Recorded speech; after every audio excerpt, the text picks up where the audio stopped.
Skibidi toilet robot, super train JCB robot. Rahul एक lab में काम कर रहा था कि तभी उसे किसी का फोन आता है। सर, शहर के बीचों बीच हड़बड़ी मची हुई है। वहां खतरा महसूस हो रहा है। एक बार आप देख लो। ठीक है, मैं अभी देखता हूँ। राहुल लैब के मॉनिटर पर सब कुछ देखता है। तब उसे स्किबिडी टॉयलेट रोबोट दिखाई देता है। वो रोबोट लोगों को डराकर खौफ पैदा कर रहा था। अरे, इस रोबोट का आतंक तो दिन ब दिन बढ़ता ही जा रहा है। अब मैं इसे सबक सिखाकर ही रहूंगा। राहुल अपने एक रोबोट को स्किबिडी टॉयलेट रोबोट को रोकने के लिए भेजता है। वहां उन दोनों के बीच लड़ाई शुरू हो जाती है। पर स्किबिडी टॉयलेट रोबोट राहुल के रोबोट को मार मार कर गिरा देता है। ये देख राहुल बहुत परेशान हो जाता है। स्किबिडी टॉयलेट रोबोट तो और भी जानलेवा बन गया है। उसका मुकाबला करना बड़ा ही मुश्किल दिख रहा है। अब तो उस पर हर वक्त नजर रखना ही होगा। राहुल तुरंत अपने ड्रोन को स्किबिडी टॉयलेट रोबोट पर नजर रखने के लिए भेज देता है। ड्रोन की मदद से लैब में रहकर ही राहुल स्किबिडी टॉयलेट रोबोट पर नजर रखता है। तब उसे समझ आता है कि स्किबिडी टॉयलेट रोबोट शहर के रेलवे स्टेशन की ओर जा रहा है। अरे, ये रोबोट आखिर क्या करना चाहता है? कहीं उसका प्लान सुपर ट्रेन को उड़ाने का तो नहीं? तभी स्किबिडी टॉयलेट रोबोट ड्रोन की आवाज से परेशान हो जाता है। वो ड्रोन को पकड़कर उसे तोड़ देता है, जिस वजह से राहुल स्किबिडी टॉयलेट रोबोट को देख नहीं पाता। अरे, अब तो भारी जंग करने का समय आया है। ये रोबोट सुपर ट्रेन को नुकसान पहुंचाए उससे पहले किसी भी कीमत पर उसे रोकना पड़ेगा। अब मुझे मेरा सबसे ताकतवर रोबोट निकालना पड़ेगा। हाँ, मेरा जेसीबी रोबोट ही अब कुछ कर सकता है। राहुल अपने जेसीबी रोबोट को एक्टिवेट करता है। इधर स्किबिडी टॉयलेट रोबोट पटरी से आगे जाते हुए पटरियों को उड़ा रहा था। बाकी के लोग ये देखकर घबरा गए थे। उन्हें भी सुपर ट्रेन के साथ बड़ा हादसा होने की अनुभूति आ रही थी। अरे, अब कैसे सुपर ट्रेन को रोकोगे? सुपर ट्रेन बड़ी फास्ट है और वो बस स्टेशन पर ही रुक सकती है। हे भगवान, अब तो भगवान भी सुपर ट्रेन के यात्रियों को नहीं बचा सकता। सुपर ट्रेन कभी भी उस रास्ते से आने वाली थी और ये स्किबिडी टॉयलेट रोबोट बस पटरियां उखाड़ते हुए सामने जा रहा था। तभी सामने जेसीबी रोबोट आता है। इस बार बराबर की टक्कर शुरू हो जाती है। जेसीबी रोबोट अपनी पावर से पटरी को तुरंत जगह पर ही ठीक कर देता है और स्किबिडी टॉयलेट रोबोट को मारते हुए उसे वहां से दूर ले जाता है। तभी वहां से सुपर ट्रेन बड़ी ही आराम से निकल जाती है और बड़ा हादसा होने से टल जाता है। ये देख लोगों के जान में भी जान आ जाती है। अच्छा हुआ जो ये जेसीबी रोबोट सही समय पर आया, नहीं तो बड़ा अनर्थ हो जाता। स्किबिडी टॉयलेट रोबोट और जेसीबी रोबोट के बीच लड़ाई शुरू हो जाती है। JCB robot skibidi toilet robot को बार बार मार रहा था, पर उस वक्त स्किबिडी टॉयलेट रोबोट वहां से भाग जाता है। जेसीबी रोबोट राहुल के पास आता है और कहता है, मैं तो उस स्किबिडी रोबोट को मिट्टी में मिलाने वाला था, पर वो वहां से भाग गया। अरे, जाने दो, आखिर वो बचकर कहाँ जा सकता है? उसे अगर ऐसे ही छोड़ दिया तो वो और भी बर्बादी करेगा। मैं अभी कुछ सोचता हूँ। राहुल उस वक्त अपने लैब से सब जगह पर स्किबिडी टॉयलेट रोबोट को ढूंढने की कोशिश करता है। तभी वहां लैब में खतरे का अलार्म बजता है। राहुल देखता है तो लैब में स्किबिडी टॉयलेट रोबोट रहता है। तब वो कहता है, बार बार मेरे रास्ते का कांटा बनने वाला कहाँ है? मैं उसे मारकर ही दम लूंगा। दरअसल स्किबिडी टॉयलेट रोबोट वहां से डरकर भागा नहीं था, बल्कि वो राहुल का पता ढूंढकर उसे मारना चाहता था। तब स्किबिडी टॉयलेट रोबोट राहुल का कुछ नुकसान करता उससे पहले ही उसका सामना जेसीबी रोबोट से होता है। जेसीबी रोबोट इस बार स्किबिडी टॉयलेट रोबोट को मार मार कर मिट्टी में ही मिला देता है और इस तरह से स्किबिडी टॉयलेट का किस्सा हमेशा के लिए खत्म हो जाता है। 3 magical robot rescues a train from monster। Sameer, अमर और अमन तीनों बड़े ही होशियार भाई थे। रोबोट बनाने में उनका हाथ कोई नहीं पकड़ सकता था। तीनों की टीम बेमिसाल थी।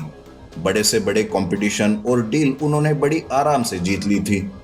पूरी दुनिया में उन्हीं के नाम के चर्चे थे।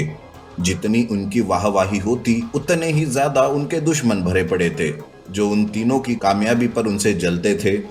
एक ऐसा ही दुश्मन उन्हीं का खास दोस्त रमेश था, जिसे लगता था कि उन तीनों की वजह से उसे वो सफलता और कामयाबी नहीं मिल पा रही। बहुत हो गया मेरे काम में टांग अड़ाना।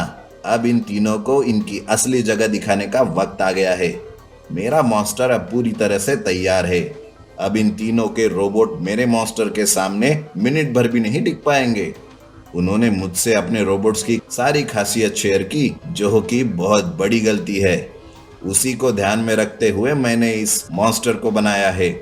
उनके पास एक भी रोबोट ऐसा नहीं जो मेरे मॉन्स्टर को हरा पाएगा। अब इनका वक्त खत्म और मेरा वक्त शुरू हो जाएगा। इन तीनों के घर में ही भेदी छुपा बैठा था, पर इनको उसकी कानों कान खबर नहीं थी। वो रमेश पर बहुत ज्यादा भरोसा करते थे। वो कभी उन्हें धोखा देगा यह सपने में भी उन्होंने नहीं सोचा होगा। पर रमेश ने अपने रंग दिखाना शुरू कर दिए थे। उन तीनों को और उनके सारे रोबोट को बदनाम करने के लिए उसने अपने मॉन्स्टर को एक बड़ी सी ट्रेन और उनमें बैठे लोगों को खत्म करने के लिए भेज दिया। मॉन्स्टर के शहर में दिखते ही उसकी चर्चा हर तरफ हो गई और तुरंत तीनों भाइयों से मदद की उम्मीद की गई। उन्होंने भी वक्त गवाए बिना अपने कुछ रोबोट उस मॉन्स्टर को रोकने के लिए भेज दिए, लेकिन मॉन्स्टर ने देखते ही देखते उन्हें चुटकियों में मसल कर रख दिया, जिसे देख रमेश और भी ज्यादा खुश हो गया।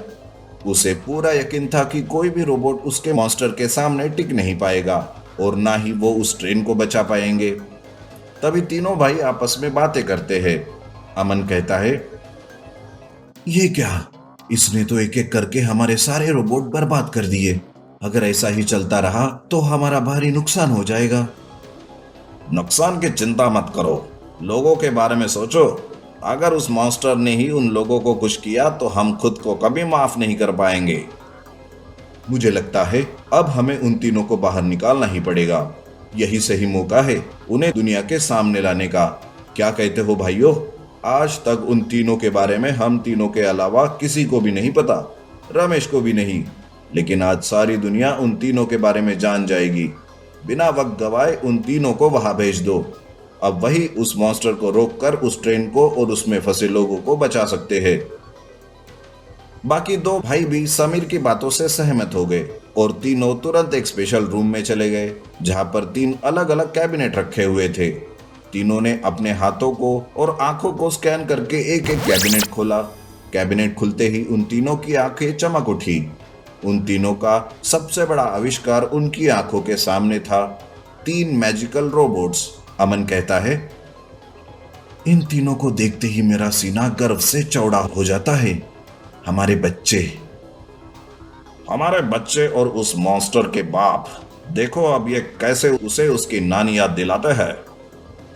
बातें बहुत हो गई, अब ये वक्त है एक्शन का। जल्दी करो, कई लोगों की जान खतरे में है। रमेश को इन तीनों के उन 3 मैजिकल रोबोट के बारे में बिल्कुल भी खबर नहीं थी, इसलिए वो इनकी खासियत, इनकी शक्तियों के बारे में कुछ भी नहीं जानता था, ना ही उसका मॉन्स्टर। तीनों ने जल्द से जल्द उन 3 मैजिकल रोबोट्स को उस मॉन्स्टर को रोकने के लिए भेज दिया। उन तीनों को वहां देखते ही रमेश हैरान हो गया। अब ये 3 कौन है? इनके बारे में तो मुझे कुछ भी नहीं पता। इन तीनों भाइयों ने मुझे अंधेरे में रखा, मेरे साथ धोखा हुआ है। पता नहीं अब ये 3 मेरे मॉन्स्टर के सामने टिकेंगे या पहले रोबोट की तरह ही निपट जाएंगे। इस बार मेरी हार नहीं हो सकती, मुझे इन तीनों से बात करनी होगी। रमेश तुरंत तीनों भाइयों के पास चला जाता है ताकि वो उन 3 मैजिकल रोबोट के बारे में ज्यादा से ज्यादा जानकारी हासिल कर उसे उन्हीं के खिलाफ इस्तेमाल कर सके। लेकिन इस बार तीनों भाई उसे कुछ भी नहीं बताते, वो बस उसे सब रोकने के लिए कहते हैं। अरे हम तो यही है, इन तीनों के बारे में जरूर बताएंगे, बस एक बार ये मसला खत्म हो जाए। हाँ, इन सब बातों का ये सही वक्त नहीं है। अभी हमें उस मॉन्स्टर पर फोकस करना है रमेश। हाँ, लेकिन कुछ तो बताओ इनके बारे में। अरे कहा ना अभी नहीं, इतनी भी क्या जल्दी है रमेश तुझे? रमेश मन ही मन जलता रहा, लेकिन हाथ पर हाथ धरे बैठे रहने के अलावा उसके पास कोई चारा नहीं था। अब बस ये भगवान से प्रार्थना कर रहा था कि उसका नसीब और उसका मॉन्स्टर दोनों साथ दे दे। पर भगवान भी बस उसी की सुनता है जो अच्छे के लिए प्रार्थना करता है।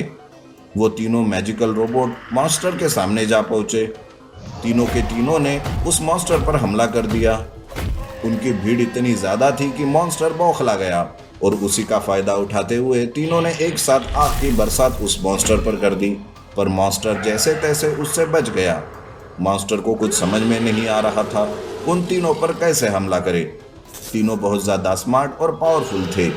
देखते ही देखते उन्होंने अपना शरीर का आकार बड़ा कर लिया और अब फुल पावर के साथ मॉन्स्टर पर हमला कर दिया। मॉन्स्टर के बचने का तो चांस ही नहीं था। कुछ ही पल में मॉन्स्टर पूरी तरह से खत्म हो गया।